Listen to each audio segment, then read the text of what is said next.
Hello, I'm Mrs. Liu. Today we're going to look through this chemistry question. An underground water tank made of iron is joined to a copper pipe. Which of the following will occur? Okay, first, which is more reactive? Is iron more reactive or is copper more reactive? Yes, iron is more reactive, right? So iron will react in preference to copper. So iron will react because it is more reactive. So the corrosion of copper is faster?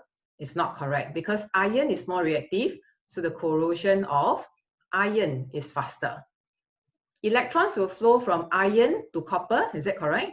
Yes, for an electric cell, electrons will flow from the more reactive metal to the less reactive metal.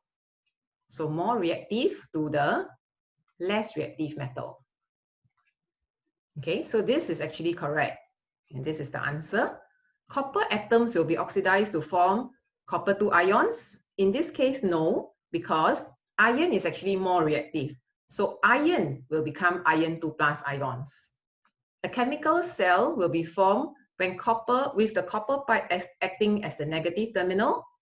Okay, the negative terminal, as we mentioned earlier, the electrons move from the more reactive metal to the less reactive metal. So the more reactive metal is the negative terminal. Okay, the more reactive metal is the negative terminal in the electric cell. So the more reactive metal in this case is iron. So the negative terminal is actually iron and not copper. Thank you for joining me today. Remember, you are a miracle.